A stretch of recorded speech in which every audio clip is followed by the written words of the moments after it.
Hai semua, Assalamualaikum. Jumpa lagi dengan saya di channel ini, Upil Crispy. Bagaimana kabar kalian? Semoga kalian sehat selalu ya. Amin. Video kali ini akan menceritakan kembali film yang berjudul The Contractor. Film yang dibintangi oleh mas-mas ganteng mantan pacarnya Wonder Woman, Crispin. Yuk, langsung saja seruput.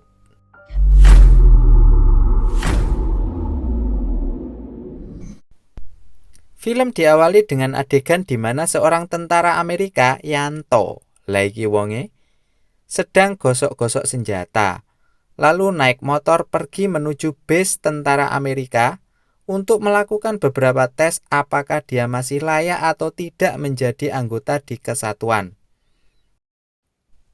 Di sini jika kita lihat apa yang dia rasakan, sepertinya si Yanto ini dalam keadaan gelisah, mengingat dia tergantung pada obat pereda sakit, melamun, dan juga ada luka di dengkul yang memungkinkan Yanto gagal untuk bertahan menjadi anggota di kesatuannya. Kemudian Yanto bergegas pulang naik motornya.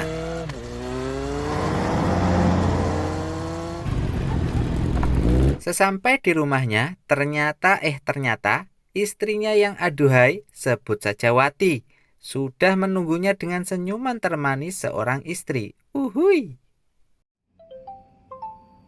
Scene berlanjut pada Yanto yang termenung sendirian sambil memikirkan roda ekonomi keluarga. Yang kita lihat di sini, ternyata keluarga ini sedang menanggung banyak utang dari pinjol, sehingga makin pusinglah si Yanto. Esoknya tibalah saat Yanto menghadap atasan untuk mendengarkan hasil apakah dia masih layak atau tidak menjadi anggota di Kesatuan Tentara Amerika. Yang hasilnya bisa kita tebak bahwa Yanto akan diberhentikan dari kesatuan mengingat kondisi fisik dan psikis Yanto yang tidak memenuhi syarat lagi. Apalah daya, Yanto hanyalah seorang manusia biasa yang hanya bisa menerima kenyataan itu dengan ikhlas, sabar, dan tawakal meskipun dengan hati yang hancur. Sesampai di rumah, Yanto dan Wati berdiskusi hingga Wati pun dengan tabah terus menyemangati suaminya yang sangat dia cintai. Hingga pada suatu malam, di saat Yanto sedang memperbaiki genteng rumah yang bocor, datanglah Wati memberi kabar bahwa saudara mereka yang ada di desa telah meninggal, sehingga mengharuskan Yanto untuk melayat ke saudaranya itu. Hingga bertemulah Yanto dengan sahabatnya waktu di kesatuan, sebut saja namanya Suwardi. Lah iki wonge yang kemudian mengajak Yanto untuk makan bersama di rumah Suwardi. Setelah acara makan bersama usai, Yanto dan Suwardi lanjut ngobrol dan dari situ Suwardi pun mengajak Yanto untuk sebuah misi dengan bayaran yang cukup besar sebagai tentara bayaran. Dan Yanto pun menyetujuinya. Lalu besoknya, Yanto dan Suwardi pergi menemui bos dari misi yang akan mereka jalani. Singkat cerita, bertemulah mereka dengan bos ini, sebut saja namanya Agus, yang lalu memberikan arahan, maksud, dan tujuan dari misi yang akan mereka lakukan. Tak perlu waktu yang lama, setelah dapat iming-iming imbalan yang besar untuk keluarganya, tanpa pikir panjang, Yanto pun menyetujuinya.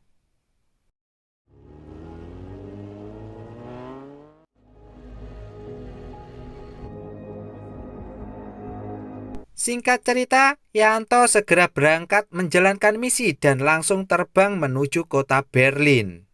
Dan sesampainya di kota Berlin, Yanto singgah ke sebuah hotel dan disuruh untuk menunggu perintah selanjutnya. Tak lama kemudian, datanglah seorang kurir untuk memberikan instruksi dari misi tersebut. Dan dapat kita lihat bersama bahwa misinya adalah untuk mengambil data rahasia negara dari seorang ilmuwan, sebut saja Budi, di sebuah lab di kota itu. Namun sebelumnya, Yanto harus mengumpulkan informasi tentang ilmuwan Budi tadi sambil menunggu instruksi selanjutnya. Singkat cerita, Yanto sudah berada di tempat yang tak jauh dari rumah ilmuwan Budi untuk merekam semua kegiatan harian alias rutinitas yang dilakukan Budi dan keluarganya. Sampai tibalah saat Yanto menerima instruksi untuk segera meninggalkan tempat itu menuju sebuah gudang rahasia untuk menunggu lagi perintah selanjutnya. Setelah beberapa saat, datanglah Suwardi bersama tentara bayaran lain untuk segera menjalankan misi utama, yaitu mengambil data rahasia dari tangan sang ilmuwan.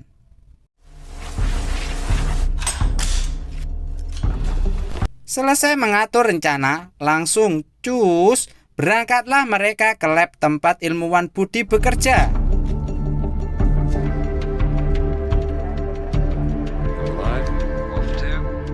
Dan dengan cepat mereka bergerak masuk ke dalam laboratorium setelah melumpuhkan seorang penjaga dengan mudah.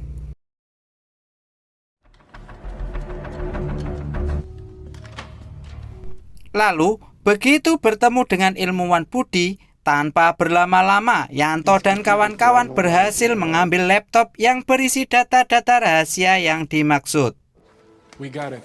Payday. Dan segera bergegas cabut dari laboratorium itu setelah Suwardi meminta Yanto untuk membereskan tempat itu agar jejak keberadaan mereka tidak diketahui oleh pihak berwajib. Kemudian Yanto menyuntik mati ilmuwan Budi sebelum akhirnya ikut menyusul timnya. Sepertinya misi berjalan lancar dan mudah. Ladalah tiba-tiba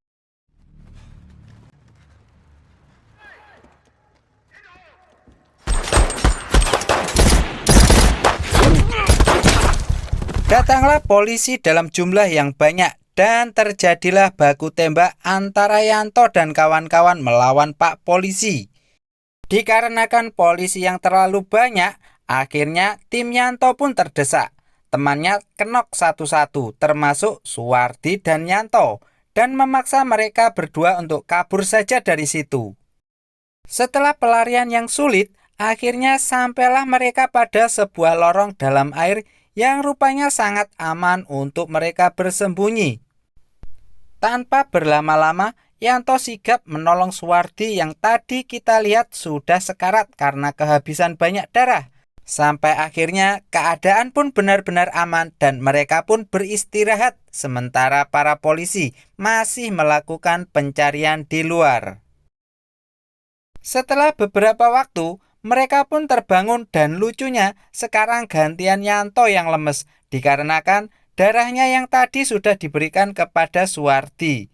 Sehingga Yanto pun berinisiatif untuk menyuruh Suwardi pergi saja duluan. Nanti kalau Yanto sudah baikan akan segera menyusul. Beberapa jam kemudian, akhirnya Yanto terbangun dari istirahatnya dan memutuskan untuk segera pergi dari tempat itu. Setelah melalui perjuangan yang tidak mudah, akhirnya Yanto pun berhasil keluar dari hutan dan langsung menuju sebuah hotel sesuai dengan pesan dari Suwardi saat mereka masih di lorong air tadi. Di sini, Yanto melakukan semua apa yang ada dalam pesan rahasia yang ditemukan Yanto di dalam kamar hotel itu, menunggu instruksi selanjutnya dan menghubungi nomor dalam pesan itu tiap 6 jam sekali. Akan tetapi, sepertinya tidak akan ada apa-apa jika Yanto tidak segera berbuat sesuatu sesuai dengan naluri keprajuritannya. Saat ini, keinginan Yanto adalah pulang kembali ke rumahnya, bertemu dengan keluarganya yang sudah sangat ia rindukan. Tanpa menunggu berlama-lama, Yanto mengambil keputusan untuk segera pergi dari hotel tersebut dan lanjut ke sebuah toko handphone alias counter HP untuk beli HP, tapi ternyata ladalah nyolong tibae. Dan kemudian Yanto menghubungi Agus, bos yang membayar Yanto untuk misi ini, agar Agus segera melakukan misi penjemputan Yanto, yang mana ini langsung disetujui oleh Agus dengan memberikan titik koordinat lokasi penjemputan untuk Yanto. Sesampainya di lokasi penjemputan, Yanto mulai mencium ada yang tidak beres dengan ini semua. Dan di saat Yanto memikirkan itu semua, ladalah tiba-tiba mak gedubrak.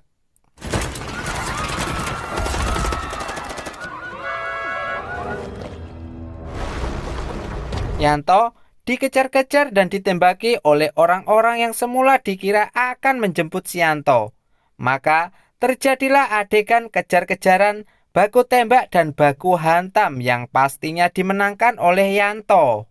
Akan tetapi, dari sini Yanto mengetahui kenyataan bahwa dia telah dikhianati oleh si Agus dan dipastikan pulang bertemu keluarga tinggallah mimpi dan khayalan semata, alias tidak akan bisa pulang. Tak mau menyerah, Yanto langsung cus menuju ke rumah almarhum ilmuwan Budi yang sudah dia bunuh di awal cerita tadi, dengan tujuan untuk mengambil salinan data rahasia yang disimpan oleh istri almarhum ilmuwan Budi. Malamnya, Yanto yang sudah terinfeksi akibat luka yang diderita berusaha menghubungi kontak rahasia untuk minta tolong, dan dijemputlah Yanto oleh kontak rahasia tersebut. Laiki wonge sebut saja namanya Jailani. Tapi akhirnya terlihat Yanto terbaring di sebuah kasur dilengkapi dengan alat-alat kesehatan. Dan yang jelas Jailani ini adalah orang yang bisa dipercaya. Terbukti Yanto bisa sembuh dan sehat kembali. Lalu Yanto membuka-buka file rahasia milik ilmuwan Budi, dan dari sini dapat kita ketahui satu kenyataan bahwa ilmuwan Budi ini adalah orang baik yang berusaha untuk membuat vaksin dari virus yang siap dilepaskan oleh elit global. Sehingga Budi menjadi target pembunuhan oleh mereka. Di sini Yanto merasa sangat menyesal dan menitikkan air mata. Memang penyesalan selalu datang di akhir, kalau di awal itu namanya pendaftaran. Selanjutnya, Yanto dan Jailani makan malam bersama sambil ngobrol-ngobrol ceria. Sampai akhirnya, weladalah tak disangka tak diduga, Jailani terkena peluru sniper di kepala yang membuat Jailani langsung terkapar tak bernyawa. Beberapa orang bersenjata merangsek maju menuju rumah Jailani. Yanto langsung berlindung dan sempat membuat jebakan maut di dalam rumah tersebut. Dan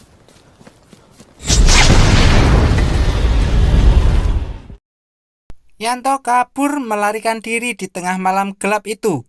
Dilanjut esoknya, dengan segala keahliannya sebagai seorang tentara dan fasilitas yang sudah ada, Yanto pun berhasil terbang dan pulang kembali ke Amerika.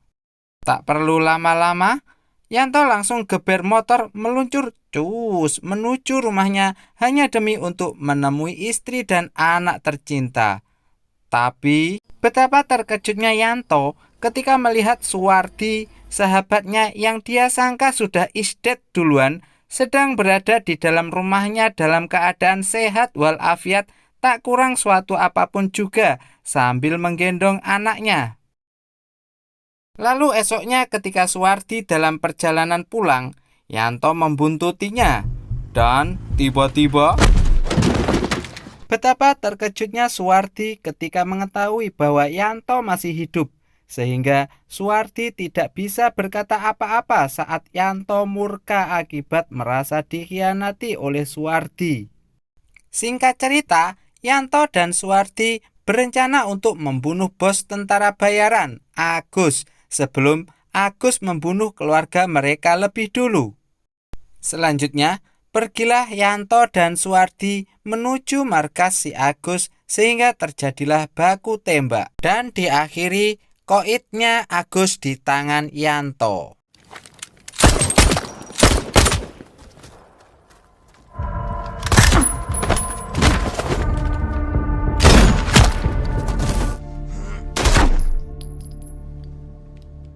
The End. Bagaimana teman-teman? Pesan apa yang bisa kalian petik dari film ini? Semoga kalian bahagia selalu dan sampai jumpa di video berikutnya. Terima kasih. Jack.